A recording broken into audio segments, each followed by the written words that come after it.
الحمد لله الذي أبدع الأفلاك والأرضين والصلاة والسلام على من كان نبيا وآدم بين الماء والدين وعلى آله وصحبه أجمعين أما بعد قال الله تعالى في القرآن الحكيم أعوذ بالله من الشيطان الرجيم بسم الله الرحمن الرحيم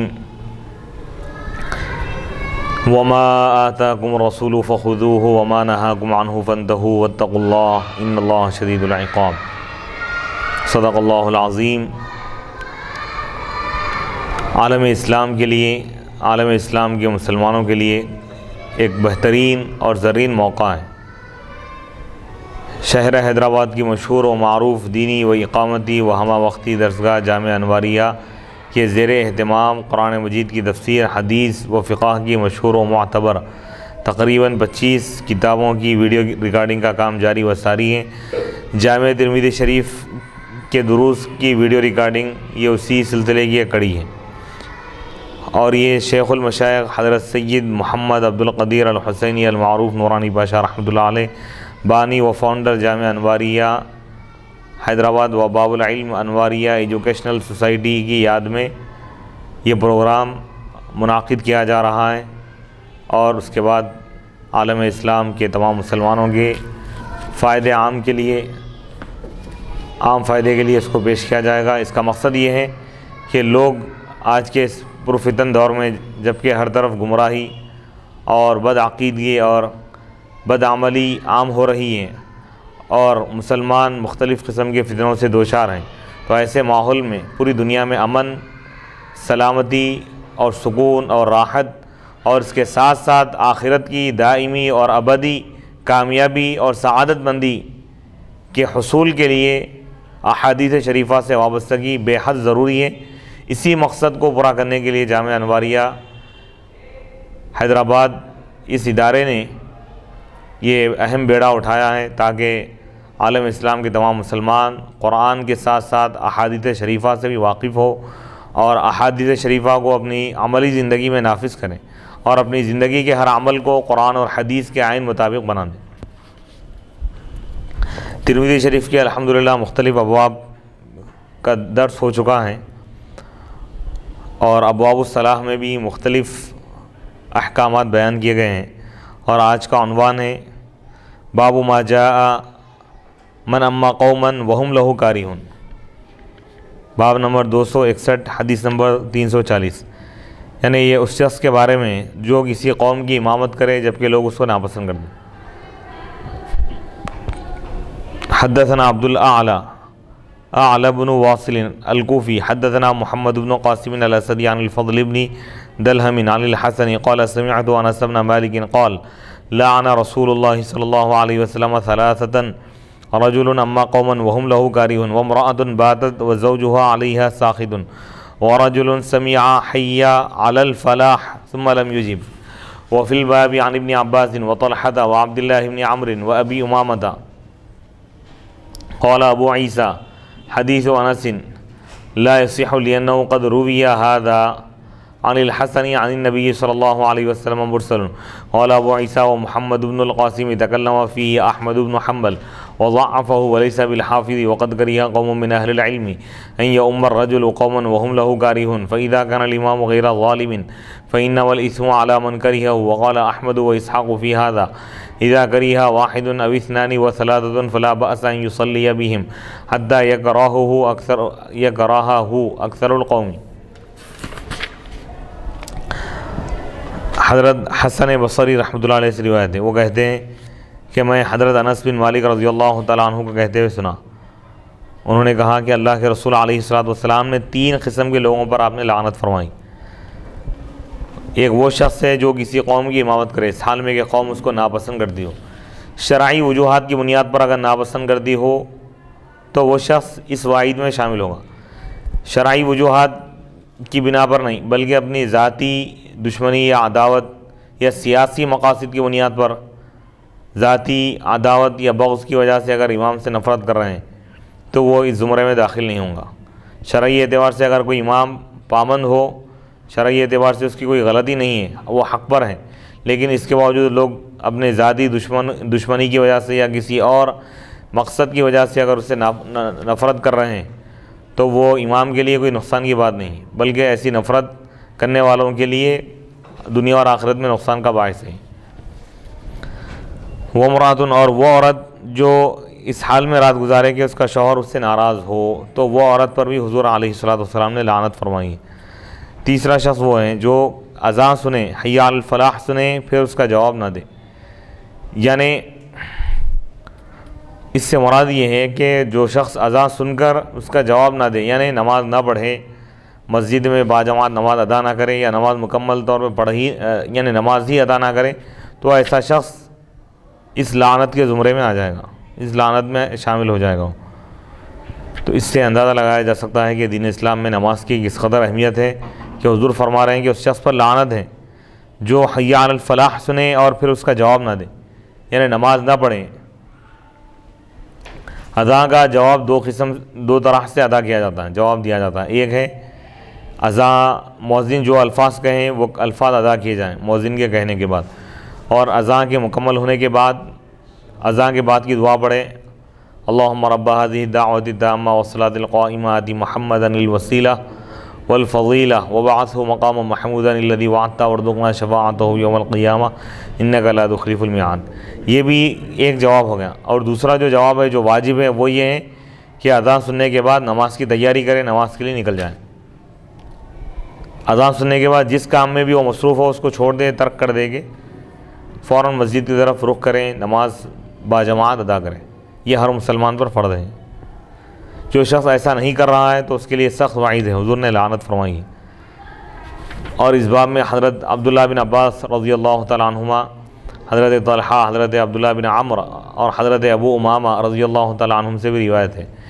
امام ترمذی رحمۃ اللہ علیہ فرماتے ہیں کہ حضرت انس رضی اللہ تعالیٰ عنہ کی حدیث صحیح نہیں، کیونکہ یہ حضرت حسن سے مرسلاً بھی مروی ہیں۔ امام ترمذی رحمۃ اللہ علیہ فرماتے ہیں محمد بن قاسم کے بارے میں امام احمد بن حنبل رحمۃ اللہ علیہ نے کلام کیا ہے اور ان کو ضعیف قرار دیا ہے، اور وہ حافظ بھی نہیں ہے۔ بعض علماء نے اس بات کو ناپسند کیا کہ کوئی شخص اس حالت میں امامت کرے کہ لوگ اسے ناپسند کرتے ہو۔ البتہ جب امام ظالم نہ ہو، امام نیک ہیں، متقی پرہیزگار، تو گناہ ناپسند کرنے والوں یعنی امام کو ناپسند کرنے والوں پر ہوگا۔ امام احمد اور امام اسحاق فرماتے ہیں ایک یا دو یا تین آدمیوں کا ناپسند کرنا معتبر نہیں جب تک کہ اکثر قوم ناپسند نہ کرے۔ یعنی ایک دو آدمی اگر اس سے ناراض ہے تو اتنی حرج کی بات نہیں ہے، لیکن اکثریت اس امام سے اگر ناراض ہیں اور شرعی وجوہات کی بنیاد پر اگر ہو تو ایسے امام کو چاہیے کہ امامت چھوڑ دے۔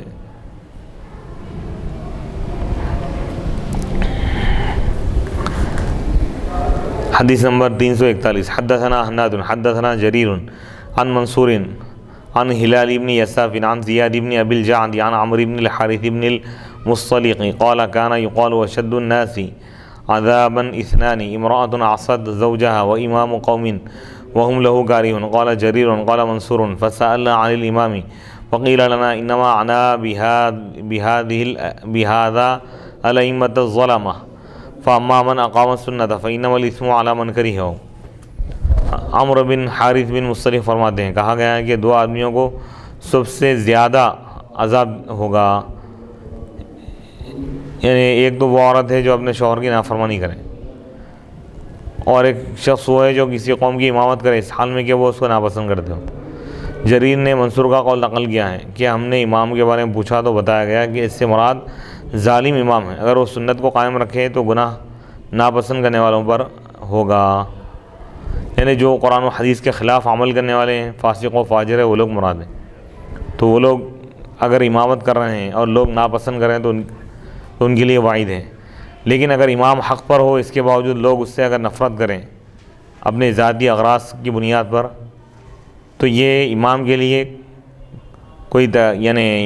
کوئی نقصان کی بات نہیں، البتہ وعید اور گناہ تو ان کو ہوگا جو ناحق امام کو ناپسند کر رہے ہیں۔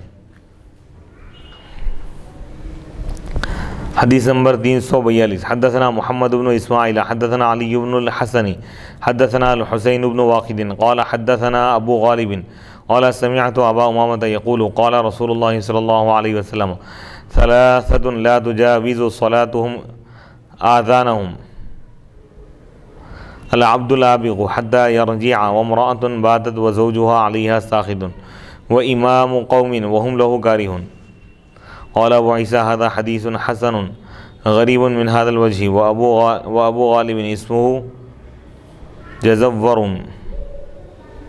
حزور. ابو غالب کہتے ہیں میں نے ابو امامہ سے سنا ہے، وہ فرما رہے تھے اللہ کے رسول علیہ الصلوۃ والسلام نے ارشاد فرمایا 3 اشخاص ایسے ہیں ان کی نماز ان کے کانوں سے آگے نہیں بڑھتی. ایک بھگوڑا غلام ہے، ایک وہ شخص یعنی وہ غلام جو اپنے آقا کی ہدایت کے بعد بھاگ جائے، حتیٰ ارجع یہاں تک کہ وہ پلٹ کر آ جائے. وہ امرأۃ اور وہ عورت جو اپنے شوہر کی نافرمانی کرے، باتت اس حال میں کہ وہ رات گزارے جبکہ اس کا شوہر اس سے ناراض ہو. وہ امام قوم اور کسی قوم کا امام جبکہ وہ لوگ اس کو ناپسند کرتے ہوں. امام ترمذی رحمۃ اللہ علیہ فرماتے ہیں کہ یہ حدیث حسن ہے، غریب ہے اس سند سے، اور ابو غالب کا نام حزور ہے. تو اس حدیث شریف میں یہ بات بتائی گئی ہے 3 اشخاص ایسے ہیں کہ اگر وہ نماز بھی پڑھے تو نماز اللہ کی بارگاہ میں نہیں پہنچتی، وہ نماز قابل قبول نہیں. ایک تو وہ شخص ہے جو غلام ہے کسی کا نوکر ہے اور آقا کی اجازت کے بغیر بھاگ جائیں تو جب تک کہ پلٹ کر واپس نہ آئے اس کی نماز قبول نہیں ہوتی. لیکن فرض ہے نا نماز، میں یہاں پر نفل نماز مراد ہے اس میں یا فرض نماز مراد؟ فرض نماز مراد ہے. فرض نفل تمام نہیں قبول نہیں ہوں گی. یعنی غلام اور باندی، جیسا کہ شریعت میں جو اس کی اصطلاح ہے، اسلامی اگر جنگ ہو اور اس میں کفار و مشرکین کے جو مرد حضرات ہیں اگر وہ گرفتار کر لیے جائیں تو وہ غلام اور باندی بن جائیں گے، ان کی عورتیں باندی بن جائیں گی اور وہ غلام. تو وہ جو غلام ہے تو غلام آقا کی اجازت کے بعد کچھ بھی نہیں کر سکتا. گھر کے باہر بھی جانا ہے تو آقا کی سے اجازت لینا ہے، نکاح کرنا ہے تو آقا سے اجازت لینا، کاروبار کرنا ہے تو آقا سے اجازت لینا. آقا کی اجازت کے بغیر اگر وہ بھاگ جائیں تو اس کی نماز قبول نہیں ہوں گی جب تک کہ وہ پلٹ کر واپس نہ آئے. اور وہ عورت جو اپنے شوہر کی نافرمانی کرے، رات گزارے اس حال میں کہ اس کا شوہر اس سے ناراض ہو، تو جب تک کہ وہ شوہر سے معافی نہ چاہے یا شوہر معاف نہ کر دے اس عورت کی نماز بھی قبول نہیں. اب یہاں پہ خواتین کے لیے ایک اہم درس ہے. آج کتنے ایسے گھر ہیں جس میں شوہروں کی نافرمانی کی جا رہی ہے. آپ دیکھیے عورت جب شوہر کی نافرمانی کرے تو اس کے لیے یہ وعید ہے، جب وہ خدا کی نافرمانی کر رہے ہو تو اس وقت کیا عالم ہوگا. تو خدا کی بھی نافرمانی کر رہی ہیں آج کل کی عورتیں اور شوہروں کی بھی نافرمانی. لیکن حدیث شریف جو ہے حضور اکرم صلی اللہ علیہ وسلم ارشاد فرماتے ہیں اللہ کی نافرمانی میں کسی کی اطاعت مت کرو. اطاعت تو صرف نیکی کے کاموں میں. پھر اب وہ حدیث اور یہ تو اطاعت یہاں پہ مراد یہ ہے کہ ناحق یعنی حق کی بنیاد پر، یعنی شوہر حق پر ہیں اور بیوی غلطی پر ہیں اور وہ شوہر کی نافرمانی کر رہی ہے جائز چیزوں میں بھی، جو چیزیں جائز ہیں جو شوہر کے حقوق ہیں اس کی ادائیگی میں شوہر جب مطالبہ کر رہا ہے ان حقوق کی ادائیگی کا، اور جب کہ اس کی استطاعت میں اس کے باوجود وہ نہیں کر رہی ہے، حق ادا نہیں کر رہی، تو اس کے لیے وعید ہے. ہاں شوہر ایسے کام کا حکم دے رہا ہے جو شرعاً ناجائز ہو یا اس کے بس کی بات نہ ہو، ظلماً اگر ایسا کر رہا ہو تو اس کے لیے وعید نہیں. وعید ان عورتوں کے لیے ہے جو استطاعت رکھتے ہوئے شوہر کے جو واجب جو حقوق ہے اس میں شوہر کی نافرمانی اگر کر رہی ہے تو یہ گناہ ہے. اور تیسرا شخص وہ ہے کسی قوم کا امام جبکہ لوگ اس کو ناپسند کرتے ہو.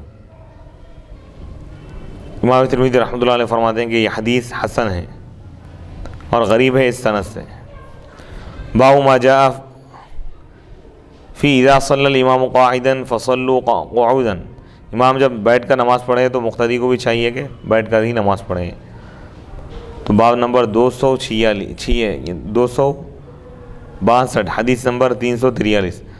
یعنی امام اگر بیٹھ کر پڑھے نماز کسی عذر کی وجہ سے، مجبوری کی وجہ سے، کیا مقتدیوں کو بھی بیٹھ کر پڑھنا چاہیے؟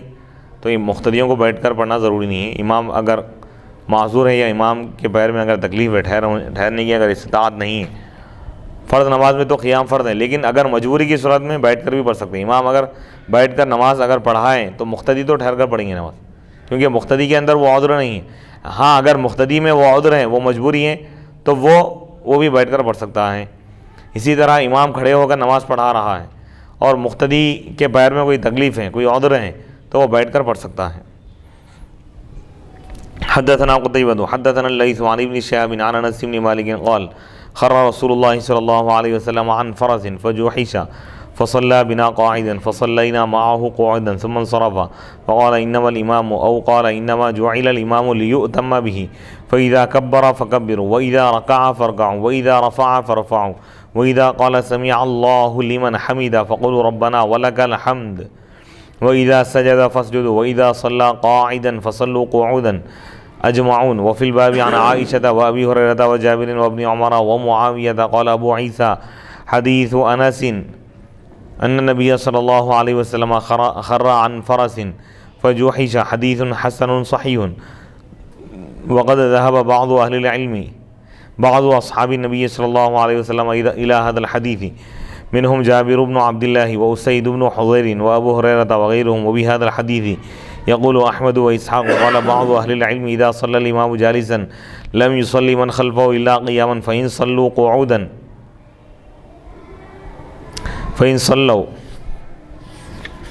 قعودا لم تجزيهم، وهو قول سفيان الثوري ومالك بن أنس وابن المبارك والشافعي. حضرت انس بن مالک رضی اللہ تعالیٰ عنہ سے روایت ہے کہ نبی اکرم علیہ السلام گھوڑے سے نیچے آ پڑے، بس آپ زخمی ہو گئے تو آپ علیہ السلام نے ہمیں بیٹھ کر نماز پڑھائی، چنانچہ ہم بھی آپ کی اقتداء میں بیٹھ کر ہی نماز ادا کی۔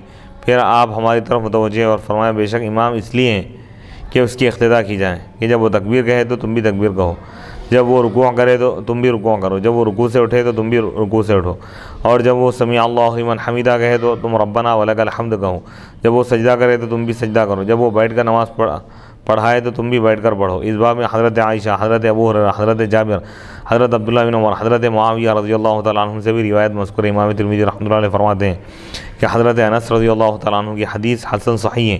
بعض صحابہ کرام نے اسی حدیث پر عمل کیا، ان میں سے حضرت جابر بن عبداللہ اور سعید بن حضیر، حضرت ابو ہریرہ رضی اللہ تعالیٰ عنہ بھی ہیں۔ امام احمد اور امام اسحاق بھی اسی کا قائل ہے۔ بعض علماء فرماتے ہیں امام بیٹھ کر پڑھائے تو مقتدی کھڑے ہو کر پڑھیں، اس کی ان کی نماز بیٹھ کر جائز نہیں۔ سفیان ثوری، امام مالک، حضرت عبداللہ بن مبارک، امام شافعی اور احناف کا بھی یہی مسلک ہے کہ امام اگر بیٹھ کر نماز اگر پڑھائے کسی عذر کی وجہ سے تو مقتدیوں کو چاہیے کہ وہ بیٹھ کر نہ پڑھے بلکہ کھڑے ہو کر نماز پڑھیں۔ باب منہ، اسی عنوان کا کوئی دوسرا باب ہے، باب نمبر 263، حدیث نمبر 344۔ حدثنا محمود بن غیلان حدثنا شبابۃ عن شعبۃ عن نعیم بن ابی ہند عن ابی وائل عن مسروق عن عائشہ قالت صلی رسول اللہ صلی اللہ علیہ وسلم خلف ابی بکر فی مرضه الذي مات فيه قاعدا قال ابو عیسیٰ حدیث عائشہ حدیث حسن صحیح غریب وقد روی عن عائشہ عن النبی صلی اللہ علیہ وسلم انه قال اذا صلى الامام جالسا فصلوا جلوسا وروی عنها ان النبی صلی اللہ علیہ وسلم خرج فی مرضه وابو بکر یصلی بالناس فصلى الى جانب ابی بکر والناس یأتمون بأبی بکر وابو بکر یأتم بالنبی صلی اللہ علیہ وسلم وروی عنها ان النبی صلی اللہ علیہ وسلم صلی خلف ابی بکر قاعدا وروی عن انس بن مالک ان النبی صلی اللہ علیہ وسلم صلی خلف ابی بکر وهو قاعد۔ حضرت عائشہ رضی اللہ تعالیٰ عنہ سے روایت ہے نبی اکرم صلی اللہ علیہ وسلم نے آپ نے مرض وصال میں حضرت ابو بکر صدیق رضی اللہ تعالیٰ عنہ کے پیچھے بیٹھ کر نماز ادا فرمائی۔ حضرت ابو بکر صدیق رضی اللہ تعالیٰ عنہ کو نماز پڑھانے کے لیے آگے بڑھائیں اور آپ خود پیچھے نماز پڑھیں ان کی، بیٹھ کر پڑھیں۔ حضرت عائشہ نہیں، حضرت حضور علیہ السلام۔ امام ترمذی رحمۃ اللہ علیہ فرماتے ہیں حدیث عائشہ، حضرت عائشہ رضی اللہ تعالیٰ عنہ کی حدیث حسن صحیح اور غریب ہے۔ حضرت عائشہ رضی اللہ تعالیٰ عنہ سے یہ بھی روایت ہے کہ نبی اکرم صلی اللہ علیہ وسلم نے فرمایا جب امام بیٹھ کر نماز پڑھائے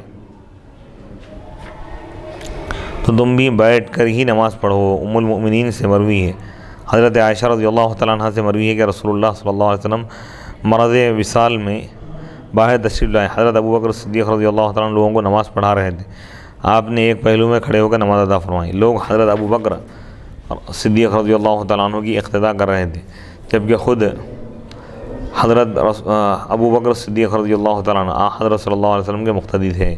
حضرت عائشہ رضی اللہ تعالیٰ عنہ سے ہی سے یہ روایت بھی ہے کہ آپ نے حضرت ابو بکر صدیق رضی اللہ تعالیٰ عنہ کے پیچھے بیٹھ کر نماز پڑھی۔ حضرت انس بن مالک رضی اللہ تعالیٰ عنہ سے بھی روایت ہے کہ نبی پاک علیہ الصلوۃ والسلام نے حضرت ابو بکر صدیق رضی اللہ تعالیٰ عنہ کے پیچھے بیٹھ کر نماز ادا فرمائی۔ حدیث نمبر 345 حدثنا بذلك عبد الله بن ابي زياد حدثنا شبابة بن سوار حدثنا محمد بن طلحة عن حميد عن ثابت عن انس قال صلى رسول الله صلى الله عليه وسلم في مرضه خلف ابي بكر قاعدا في الثوب متوشحا به قال ابو عيسى هذا حديث حسن صحيح وهكذا رواه يحيى بن ايوب عن حميد عن انس وقد رواه غير واحد عن حميد عن انس ولم يذكر فيه عن ثابت ومن ذكر فيه عن ثابت فهو اصح۔ حضرت انس رضی اللہ تعالیٰ عنہ سے روایت ہے نبی اکرم صلی اللہ علیہ وسلم نے مرض وصال میں حضرت ابو بکر صدیق رضی اللہ تعالیٰ عنہ کے پیچھے بیٹھ کر نماز ادا فرمائی۔ اس وقت آپ نے ایک کپڑا بغلوں کے نیچے سے آپ نکال رکھا تھا، آپ نے دائیں اور بائیں ڈال رکھا تھا، یعنی ایک کپڑا بھی آپ کے پاس موجود تھا، ایک چادر تھی۔ امام ترمذی رحمۃ اللہ علیہ فرماتے ہیں کہ یہ حدیث حسن صحیح ہے۔ یحییٰ بن ایوب نے حضرت حمید رضی اللہ تعالیٰ عنہ کے ذریعے سے حضرت انس رضی اللہ تعالیٰ عنہ سے اسی طرح روایت کی ہے۔ حضرت حمید رضی اللہ تعالیٰ عنہ سے کئی راویوں نے یہ حدیث حضرت انس رضی اللہ تعالیٰ عنہ سے روایت کی، لیکن اس میں ثابت کا واسطہ نہیں۔ جس روایت میں ثابت کا واسطہ ہے وہ زیادہ صحیح ہے۔ تو اس حدیث شریف سے یہ بات معلوم ہو رہی ہے کہ بیٹھنا یا کھڑے ہونے کا جو مسئلہ بتایا گیا ہے وہ عذر پر موقوف ہے، یعنی اگر کوئی شخص بیمار ہے، کھڑے ہونے کی استطاعت نہیں ہے، نماز پڑھا رہا ہے تو وہ بیٹھ کر پڑھائے گا نماز امام، لیکن پیچھے جو لوگ ٹھہرے ہوئے ہیں، امام بیٹھے ہوئے ہیں، لہذا ہم بھی بیٹھ کر نماز پڑھیں گے، ایسا نہیں ہے۔ امام کو کیونکہ عذر ہے، مجبوری ہے، ٹھہرنے کی استطاعت نہیں ہے، اس لیے امام بیٹھ کر نماز پڑھائے گا، لیکن جو مقتدی کھڑے ہو سکتے ہیں تو وہ لوگ کھڑے ہو کر نماز پڑھیں گے۔ ہاں اگر کوئی مقتدی بیمار ہے، امام تندرست ہے، امام تو کھڑا ہوا ہے، لیکن مقتدی اگر بیمار ہے، کھڑے ہونے کی استطاعت نہیں ہے، تو مقتدی پیچھے بیٹھ کر نماز پڑھ سکتا ہے۔ تو بعض چیزیں عذر کی بنیاد پر ہیں اور بعض چیزیں وہ ہے جس میں اقتداء ہر حال میں کرنا ہے، یعنی جیسے امام رکوع میں جائیں تو مقتدی بھی امام کے بعد رکوع میں جائے گا۔ یہ عام چیزیں تو اپنی جگہ ہے، لیکن خاص مواقع پر اگر یعنی جیسا کہ کوئی تکلیف ہو، پیر میں تکلیف ہو یا کوئی بیماری ہو یا اتنی کمزوری ہو کہ آدمی کھڑا نہیں ہو سکتا، فرض نمازوں کے لیے قیام فرض ہے، اس بات کو ذہن میں رکھیں۔ ہاں نفل نماز کھڑے ہونے کی استطاعت کے باوجود بھی بیٹھ کر پڑھ سکتا ہے، لیکن کھڑے ہو کر پڑھنا افضل ہے۔ فرض نماز کے لیے قیام فرض ہے، قیام اسی وقت ساقط ہوگا جبکہ قیام کی استطاعت نہ ہو، کھڑے ہونے کی استطاعت نہ ہو۔ استطاعت کا مطلب یہ طاقت نہ ہو، یعنی اگر اس کو یقین ہے کہ اگر ان ٹھہرے گا تو گر جائے گا زمین پر یا زیادہ تکلیف ہوگی، یعنی نماز ادا کرنے کی اتنی دیر بھی ٹھہرنے کی استطاعت نہ ہو تو وہ بیٹھ کر نماز پڑھے گا۔ اور پھر حبیب مکرم صلی اللہ علیہ وسلم ایک چادر کھانے پہ جو ہے ڈالے ہوئے تھے، بغلوں کے نیچے سے ایک چادر آپ جو ہے پہنے ہوئے تھے، یہ کیا ہے؟ آپ دیکھیے ذرا اس میں تشریح فرمائیں۔ اس کی تشریح یہ ہے کہ چادر وغیرہ پہنے ہوئے تھے، اب چادر پہننا بھی جائز ہے اس دور میں، کیونکہ اس قسم کا لباس نہیں تھا، چادر اور تہبند استعمال کیا جاتا تھا۔ تہبند یعنی لنگی کی طرح ایک تہبند، ایک چادر باندھ لی جاتی تھی اور ایک چادر یعنی جسم پر ڈال دی جاتی تھی، جیسا حجاج کرام جیسا کہ احرام میں باندھتے ہیں چادر، ٹھیک اسی طرح۔ ہاں کہ ایک کونا دائیں جانب نکالتے ہیں، ایک بائیں جانب اس کا چادر کا، اور کندھوں پہ ڈال لیتے ہیں۔ ہاں یہ اس کو یعنی اسی کو اس حدیث میں بیان کیا گیا کہ حضور اس چادر کو اوڑھے ہوئے تھے۔ باب ما جاء فی الامام ینہض فی رکعتین ناسیا، یہ بیان ہے اس حکم کا جو آیا ہے اس امام کے بارے میں جو کھڑا ہو جاتا ہے 2 رکعتوں کے بعد بھول کر، 2 رکعتوں میں، یعنی دوسری رکعت میں بیٹھنا ہے، قاعدہ ہے، دوسری رکعت کے 2 سجدے کرنے کے بعد بیٹھنے کا حکم ہے، قاعدہ ہے، قاعدہ واجب ہے، یعنی پہلا اگر قاعدہ ہے تو واجب ہے، دوسرا اگر قاعدہ ہے، قاعدہ اخیرہ فرض ہے۔ امام قاعدے کے بجائے اگر کھڑا ہو جائے تو کیا حکم ہے؟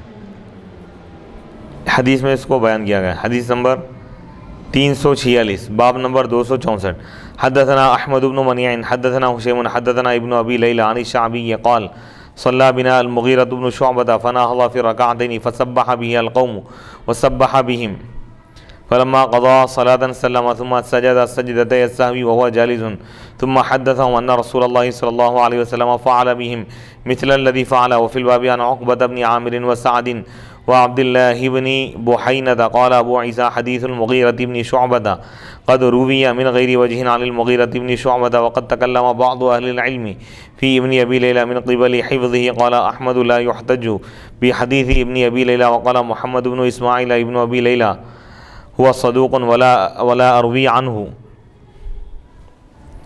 لأنه لا يدري صحيح حديثه من سقمه وكل من كان مثل هذا فلا أروي عنه شيئا. وقد روي هذا الحديث من غير وجه عن المغيرة بن شعبة وروى سفيان عن جابر عن المغيرة بن شبيل عن قيس بن أبي حازم عن المغيرة بن شعبة وجابر الجعفي قد ضعفه بعض أهل العلم درجه يحيى بن سعيد وعبد الرحمن بن مهدي وغيرهما. والعمل على هذا عند أهل العلم على أن الرجل إذا قام في ركعتين مضى في صلاته وسجد سجدتين منهم من رأى قبل التسليم ومنهم من رأى بعد التسليم ومن رأى قبل التسليم فحديثه أصح لما روى الزهري ويحيى بن سعيد الأنصاري عن عبد الرحمن الأعرج عن عبد الله بن بحينة. شعبی فرماتے ہیں ہمیں حضرت مغیرہ بن شعبہ رضی اللہ تعالیٰ عنہ نے نماز پڑھائی. 2 رکعتوں کے بعد آپ اٹھ کھڑے ہوئے. اس پر لوگوں نے سبحان اللہ کہا اور خود حضرت مغیرہ رضی اللہ تعالیٰ عنہ نے بھی سبحان اللہ کہا. اختتام نماز پر سلام کے بعد آپ نے سہو کے 2 سجدے کی سجدے سہو کی اس حال میں کہ آپ بیٹھے ہوئے تھے. پھر ان سے بیان فرمایا کہ نبی اکرم صلی اللہ علیہ وسلم نے بھی اس صورت میں ایسا ہی کیا تھا جیسا کہ عمل انہوں نے کیا. اس باب میں حضرت عقبہ بن عامر حضرت سعد حضرت عبداللہ بن بحینہ رضی اللہ تعالیٰ عنہ سے بھی روایت مذکور ہے. امام ترمذی رحمۃ اللہ علیہ فرماتے ہیں کہ حضرت مغیرہ بن شعبہ رضی اللہ تعالیٰ عنہ سے یہ حدیث کئی درست سے مروی ہے. ابن ابی لیلہ کے حفظ میں بعض علماء نے کلام کیا ہے. امام احمد بن حنبل رحمۃ اللہ علیہ فرماتے ہیں ابن ابی لیلہ کی حدیث قابل حجت نہیں ہے. امام بخاری رحمۃ اللہ علیہ فرماتے ہیں کہ وہ صدوق تھے یعنی سچے تھے لیکن میں ان سے روایت نہیں کرتا کیونکہ وہ صحیح اور سقیم یعنی کمزور جو احادیث میں تمیز نہیں کرتے تھے اور اس قسم کے تمام راویوں سے میں روایت نہیں کرتا. یہ حدیث حضرت مغیرہ سے کئی طرق سے مروی ہے. سفیان نے حضرت جابر رضی اللہ تعالیٰ عنہ کے ذریعے واسطے سے مغیرہ بن شبیل قیس بن حازم مغیرہ بن شعبہ رضی اللہ تعالیٰ عنہ سے روایت کی ہے. جابر جعفی کو بعض علماء نے ضعیف کہا ہے.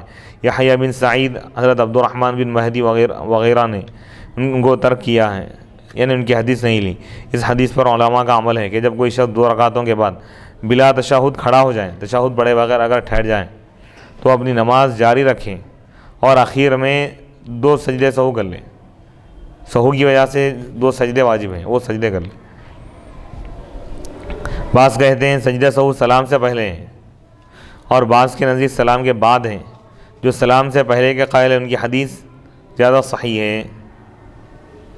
جس طرح کے زہری اور یحییٰ بن سعید انصاری رضی اللہ تعالیٰ عنہ نے بواسطہ عبد الرحمن اعرج حضرت عبداللہ بن بحینہ رضی اللہ تعالیٰ عنہ سے روایت نقل کی ہے.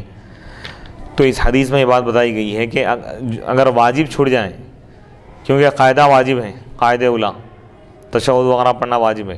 اگر کوئی شخص نماز پڑھے یا پڑھائے اور وہ 2 رکعت نماز ادا کرنے کے بعد دوسری رکعت میں دوسرا سجدہ کرنے کے بعد اگر کھڑا ہو جائے تشہد پڑھے بغیر قاعدے میں بیٹھے بغیر کھڑا ہو جائے تو اب وہ پھر دوبارہ قاعدے میں نہ آئے بلکہ اگر 3 رکعت والی ہے تو اور 1 رکعت پڑھ لے, 4 رکعت والی ہے تو اور 2 رکعت پڑھ لے گے. قاعدے اخیرہ میں جب بیٹھے گا تو پہلے تشہد پڑھ لیں. تشہد مکمل ہونے کے بعد دائیں جانب ایک طرف سلام پھریں السلام علیکم ورحمۃ اللہ. اس کے بعد 2 سجدے کریں جس کو سجدے سہو کہا جاتا ہے. سہو کے معنی آتے ہیں بھول یعنی ایسی بھول جس کی وجہ سے سجدہ واجب ہو جاتا ہے اس کو سجدے سہو کہتے ہیں. وہ 2 سجدے ہیں. کوئی واجب چھوٹ جائے یا تقدیم رکن ہو جائے یا تاخیر رکن ہو جائے تکرار واجب اس کی وجہ سے سجدے سہو واجب ہو جاتا ہے. تو 2 سجدے کرنے کے بعد پھر تشہد پڑھیں پھر درود ابراہیم پڑھیں پھر دعائیں معصورہ پڑھنے کے بعد پھر دونوں طرف سلام پھریں. نماز ادا ہو جائے گی. جو نقص، جو کوتاہی ہو گئی تھی، جو غلطی ہو گئی تھی، اس کی طرف ہی ہوگی. اب اس میں اختلاف ہے. بعض ائمہ یہ کہتے ہیں کہ بھئی تمام چیزیں پڑھ لیں، تشہد بھی پڑھ لیں اور اس کے بعد درود ابراہیم، دعائے معصورہ، اس کے بعد 2 سجدے کریں. 2 سجدے کرتے ہی سلام پھیر دیں. سلام پھیرنے سے پہلے 2 سجدے کریں. احناف کے پاس ایسا نہیں. احناف کے پاس ایک طرف سلام پھیرنا ہے تشہد پڑھ کے، اس کے بعد 2 سجدے کرنا ہے سہو کے. اب یہاں پہ سوال یہ ہے کہ سہو جب ہو گیا تو سجدہ کرنے کی وجہ کیا ہے؟ تو اس میں یہ حکمت بتائی گئی ہے کہ یہ جو سہو، جو بھول ہو گئی ہے، انسان نماز میں جو غافل ہو گیا، یہ شیطانی وسوسے کی وجہ سے ہوتا ہے. اس کی وجہ سے کوئی چیز چھوٹ رہی ہے، کوئی چیز بڑھ رہی ہے. تو یہ سجدے سہو کا اس لیے حکم دیا گیا تاکہ شیطان کے لیے ایک وہ تماچا ہو جائے، اس کو ذلیل کرنے کے لیے اور اس کو تکلیف پہنچانے کے لیے. وہ کیسے؟ کیونکہ وہ سجدے سے چڑھتا ہے. ایک سجدے سے وہ انکار کیا تو 2 سجدے کیے جا رہے ہیں تاکہ اس کو تکلیف پہنچائی جائے اور اللہ کا قرب حاصل ہو. یہ سجدے سہو بھی اللہ کی طرف سے حضور علیہ الصلوۃ والسلام کی جانب سے امت کے لیے ایک نعمت ہے. کیونکہ اگر چھوٹی سی غلطی پر بھی اگر یہ کہا جاتا کہ نماز دوبارہ اگر ادا کرنے کا حکم دیا جاتا تو اس میں تکلیف ہوتی تھی، اس میں مشقت بڑھ جاتی تھی. اس لیے دین اسلام میں یہ آسانی رکھی گئی ہے کہ کوئی اگر واجب چھوٹ جائے، یا واجب کی تکرار ہو، یا تقدیم رکن ہو، یا تاخیر رکن ہو، تو ان صورتوں میں سجدے سہو کیا جائے گا.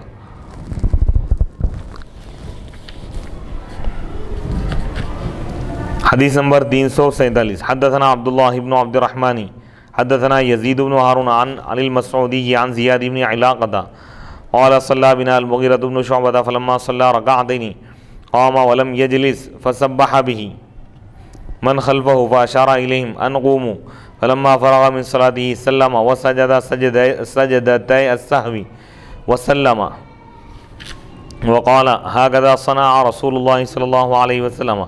قال ابو عیسی هذا حدیث حسن صحیح وقد روی هذا الحدیث من غیر وجہ عن المغیرۃ بن شعبۃ عن النبی صلی اللہ علیہ وسلم. زیاد بن علاقہ کہتے ہیں ہمیں حضرت مغیرہ بن شعبہ رضی اللہ تعالیٰ عنہ نے نماز پڑھائی. 2 رکعتوں کے بعد آپ کھڑے ہو گئے اور واپس نہ بیٹھے. پیچھے والوں نے سبحان اللہ کہا تو آپ نے اشارہ کیا کہ کھڑے رہو. یعنی وہ نماز 3 رکعت والی تھی یا 4 والی.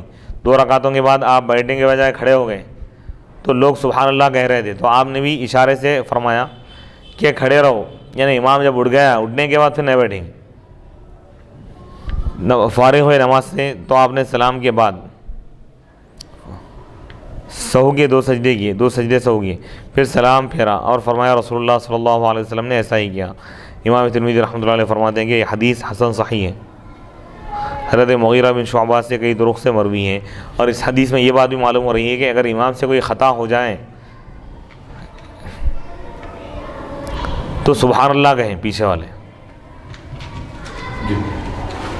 ہاں، امام اگر بیٹھنے کے بجائے اگر کھڑا ہو جائیں تو اب مقتدیوں کو چاہیے کہ وہ بھی کھڑے ہو جائیں. اٹھنے کے بعد پورا اگر مکمل اٹھ گئے ہیں سجدے سے تو پھر دوبارہ قاعدے میں نہیں جائیں گے پلٹ کے، کیونکہ قاعدہ واجب ہے، قاعدہ اولا، اور یہ رکن، یہ قیام فرض ہے. اعلیٰ سے یعنی اعلیٰ کو چھوڑ کر ادنا کی طرف جائیں گے. اس بات کو ذہن میں رکھیں. اسی طرح کوئی شخص واجب الوتر کی جو نماز ہے، عشاء کے بعد جو 3 رکعت واجب الوتر ادا کی جاتی، تیسری رکعت میں سورہ فاتحہ کوئی اور سورہ پڑھنے کے بعد اللہ اکبر کہنے کے بجائے، یعنی وہ دعائے قنوت نہیں پڑھا، دعائے قنوت کا پڑھنا واجب ہے، اور ڈائریکٹ رکوع میں چلا گیا، تو رکوع میں چلا گیا تو پلٹ کر واپس آ کے قنوت نہیں پڑھیں گے، کیونکہ قنوت کا پڑھنا واجب ہے اور رکوع یہ فرض ہے. تو اعلیٰ سے ادنا کی طرف نہیں آئیں گے، اب ادنا سے اعلیٰ کی طرف آئیں گے. تو اب سجدے سہو اگر کر لیں تو نماز اس کی ہو جائیں گی. ادنا سے اعلیٰ کی طرف نہیں آئیں گے. ادنا سے اعلیٰ سے ادنا کی طرف نہیں آئیں گے، اعلیٰ سے ادنا کی طرف نہیں، اعلیٰ کو چھوڑ کے اعلیٰ کی طرف جائیں گے. جی، اس کو آسان انداز میں کیسا بولیں گے؟ مطلب یعنی واجب کم تر یعنی فرض کو چھوڑ کر واجب کی طرف نہیں آئیں گے، واجب کے بعد فرض کی طرف آئیں گے، لیکن فرض میں کی طرف چلے گئے تو پلٹ کے پھر ادھر ہی آئیں گے، سجدہ سہو کریں گے آخر میں، ہاں لیکن پلٹ کے نہیں آئیں گے. ہاں آگے بڑھ گئے تو پیچھے آنا نہیں ہے.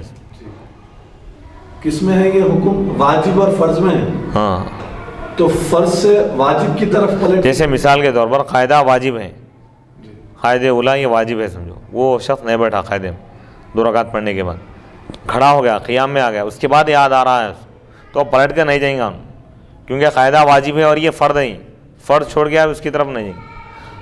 اس میں پروٹوکول بتایا جا رہا، نماز گویا کہ ایک تربیت ہے، جب اعلیٰ حالت کی طرف چلے گئے تو ادنا حالت کی طرف بتاؤ، یعنی برائیوں کی جو ادنا جو حالت تھی اس حالت کو چھوڑ کر، برے دوستوں کو چھوڑ کر اچھے دوستوں کی طرف آ گئے، اچھائی کی طرف آ گئے تو پھر برائی کی طرف مت جاؤ.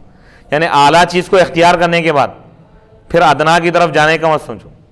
سبحان اللہ. جیسا کہ واجب یہ فرض کے مقابلے میں ادنا ہے، فرض اعلیٰ ہے، تو واجب اگر چھوٹ گیا ہے فرض کی طرف چلے گئے تو فرض میں ہی مصروف رہو، بعد میں سجدے سے کر لو. ہائے ہائے ہائے ہائے ہائے. تو اس میں اعلیٰ تعلیم دی جا رہی ہے کہ کسی اعلیٰ چیز کی طرف چلے گئے تو پھر پلٹ کر ادنا چیز کی طرف واپس آنا نہیں ہے. سبحان اللہ سبحان اللہ.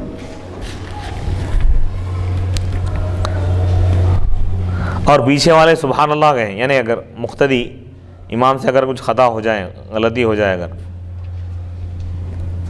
البتہ قاعدے اخیرہ میں مثال کے طور پر 4 رکعت والی نماز ہے، 34 رکعت ہے، اور 34 رکعت میں امام صاحب 2 سجدے کرنے کے بعد اگر کھڑے ہو جائیں تو مقتدیوں کو چاہیے کہ سبحان اللہ کہہ کے بٹھا سکتے ہیں، کیونکہ اب 4 رکعت ہو گئے مکمل، قیام میں بھی چلے گئے تو پھر ادھر آئیں گے، کیونکہ یہ بھی فرض ہے نا، یہ قاعدے اخیرہ فرض ہیں.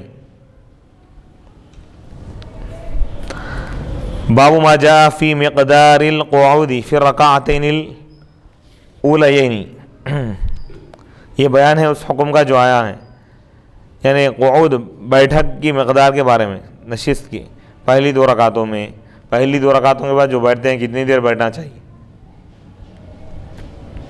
وہی تشہد کی مقدار بیٹھنا چاہیے، تشہد پڑھنے کے بعد فوراً کھڑے ہونے کا حکم دیا گیا اگر 3 رکعت والی نماز ہے یا 4 رکعت والی ہے. باب نمبر 265، حدیث نمبر 348.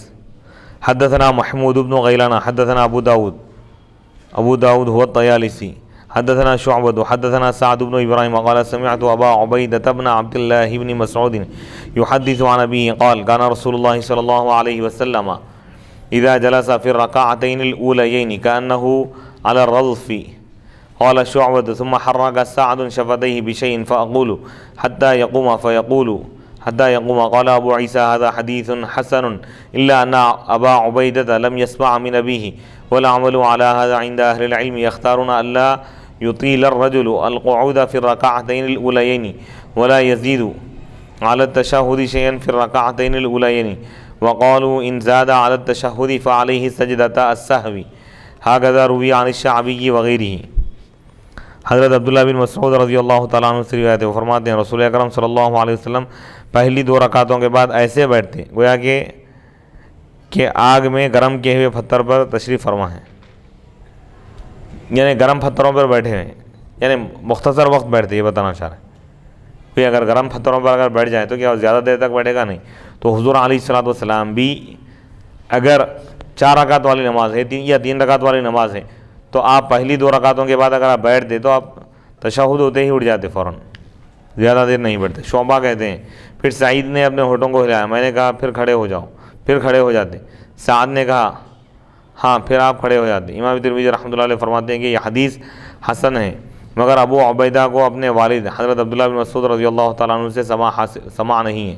علماء کا اس پر عمل ہے، وہ فرماتے ہیں کہ پہلا قاعدہ لمبا نہ کیا جائے، اللہ یطیل الرجل، کہ آدمی پہلے قاعدے کو طویل نہ کرے، اور وہ تشہد کی مقدار پر کچھ بھی اضافہ نہ کرے پہلی 2 رکعتوں میں. اور انہوں نے کہا کہ اگر وہ تشہد پر اضافہ کرے گا تو اس پر سجدے سے لازم. اسی طرح شعبی وغیرہ سے مروی ہے، یعنی تشہد کے بعد اگر قاعدے اولیٰ میں وہ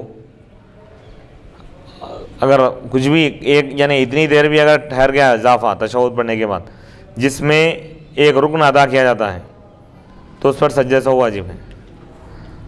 باب ما جاء فی الاشارۃ فی الصلاۃ، نماز میں اشارہ کرنے کا بیان ہے۔ باب نمبر 266، حدیث نمبر 349۔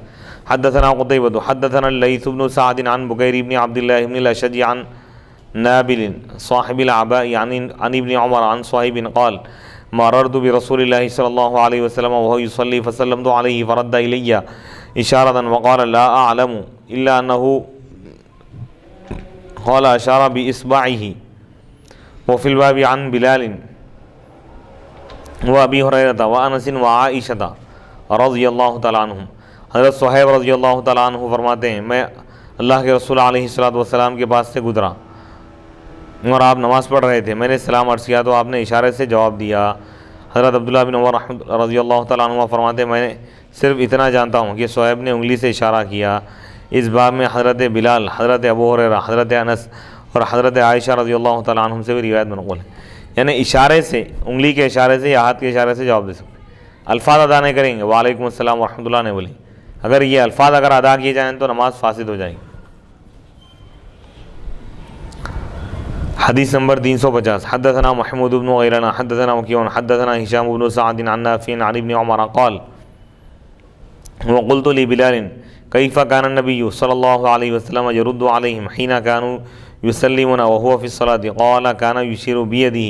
قال ابو عيسى هذا حديث حسن صحيح وحديث صهيب حسن لا نعرفه إلا من حديث الليث عن بكير وقد روي عن زيد بن أسلم عن ابن عمر قال قلت لبلال كيف كان النبي صلى الله عليه وسلم يرد عليهم حيث كانوا يسلمون عليه في مسجد بني عمرو بن عوف قال كان يرد إشارة وكلا الحديثين عندي صحيح لأن قصة حديث صهيب غير قصة حديث بلال وإن كان ابن عمر روى عنهما فاحتمل أن يكون سمع منهما جميعا۔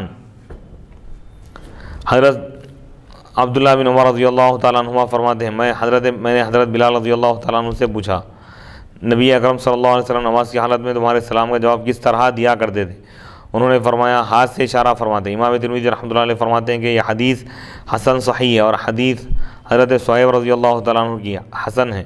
ہم صرف اس حدیث کو لیث بواسطہ بکیر کی روایت سے جانتے ہیں۔ زید بن اسلم نے بھی حضرت عبداللہ بن عمر رضی اللہ تعالیٰ عنہ سے روایت کیا، فرماتے ہیں میں نے حضرت بلال رضی اللہ تعالیٰ عنہ سے پوچھا کہ جب وہ مسجد بنی عوف میں حضرت صلی اللہ علیہ وسلم کو بحالت نماز سلام عرض کرتے تو آپ کس طرح جواب دیتے؟ انہوں نے فرمایا آپ اشارے سے جواب دیتے۔ امام ترمذی رحمۃ اللہ علیہ فرماتے ہیں کہ میرے نزدیک یہ دونوں حدیثیں صحیح ہیں، کیونکہ واقع صہیب اور واقع بلال دونوں الگ الگ ہیں، اگرچہ کہ حضرت عبداللہ بن عمر رضی اللہ تعالیٰ عنہما ان دونوں سے روایت کرتے ہیں، ہو سکتا ہے کہ آپ نے ان دونوں سے سنا ہو۔ تو اس حدیث شریف میں یہ بات بتائی جا رہی ہے کہ کچھ اہم کام ہے، معاملہ ہے نماز کی حالت میں تو ہاتھ سے اشارہ کر سکتے ہیں، زبان سے الفاظ ادا نہ کریں۔ مثال کے طور پر کوئی شخص گھر میں نماز پڑھ رہا ہے اور کوئی گھر میں داخل ہونا چاہتا ہے اور کوئی بھی گھر میں نہیں ہے، خالی نماز ہی، تو ہاتھ کے اشارے سے کہہ سکتا ہے، وہ ہاتھ کے اشارے سے اس کی طرف نگاہ اٹھا کر نہ دیکھے لیکن ہاتھ کے اشارے سے کہے۔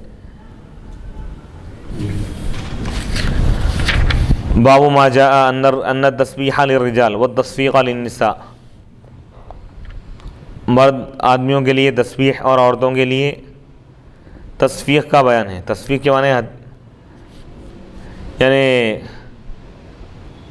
ہتھیلیاں وغیرہ، یعنی تالیاں بجانا، یہ عورتوں کے لیے اگر نماز میں اگر کوئی ایسا معاملہ ہو جائے کوئی حیرت انگیز اور امام کو متوجہ کرنا ہو یا امام سے کچھ غلطی ہو جائے، خطا ہو جائے، متوجہ کرنا ہے تو سبحان اللہ کہیں گے،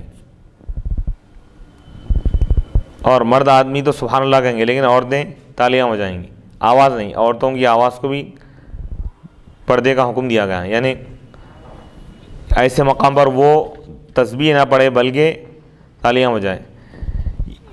حدیث باب نمبر 267، حدیث نمبر 351۔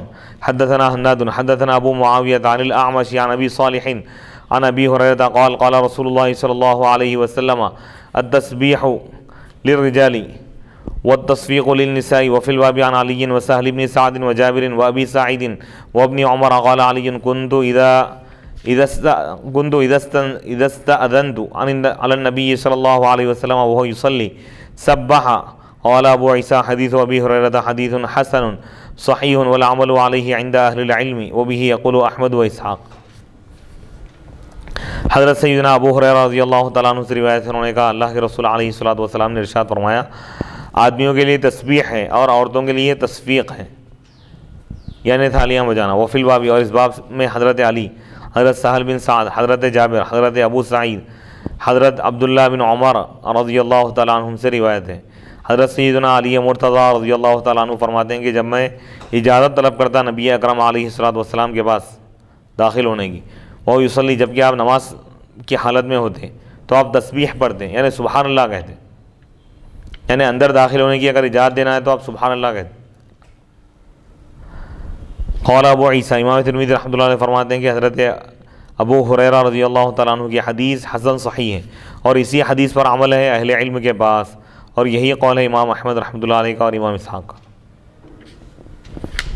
باب ما جاء فی کراہیت التثاؤب فی الصلاۃ، نماز میں جمائی لینے کے مکروہ ہونے کا بیان ہے۔ جمائی یہ شیطان کی طرف سے اور چھینک یہ اللہ کی طرف سے، تو اگر جمائی آ جائے تو اس کو روکنے کی کوشش کریں۔ تو دو طریقے بتائے ہیں، ایک طریقہ یہ ہے کہ تصور یہ کریں کہ انبیاء کبھی جمائی نہیں لی، تو یہ تصور بھی کرے تو جمائی رک جاتی۔ سبحان اللہ سبحان اللہ۔ بزرگان دین محدثین لکھتے ہیں یہ کتابوں میں، آپ دیکھیے نماز کی حالت میں انبیاء کا تصور کیا جا رہا ہے، محدثین اس کی تعلیم دے رہے ہیں، اور کچھ لوگ ایسے ہیں کہ اگر نبی کا خیال آیا تو نماز فاسد ہو جاتی ہے۔ نبی کا خیال آنے سے جو خلاف اولا کام ہو رہا ہے وہ کام رک جاتا ہے، جمائی اگر آ رہی ہے تو جمائی رک جاتی ہے، شیطانی اعمال رک جاتے ہیں نبی کے تصور سے، اور نماز بحسن و خوبی ادا ہوتی ہے نبی کے تصور سے۔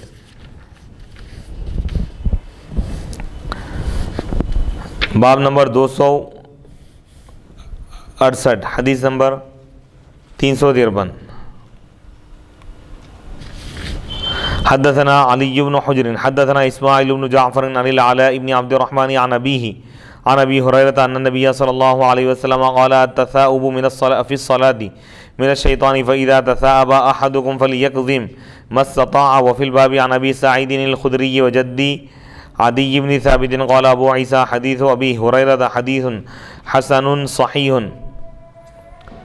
وقد کرہ قوم من اہل العلم التثاؤب فی الصلاۃ قال ابراہیم انی لأرد التثاؤب بالتنحنح۔ حضرت سیدنا ابو ہریرہ رضی اللہ تعالیٰ عنہ سے روایت ہے، رسول اکرم صلی اللہ علیہ وسلم نے فرمایا نماز میں جمائی کا آنا شیطان کی طرف سے، بس جب تم میں سے کسی کو جمائی آ جائے تو روکنے کی کوشش کریں۔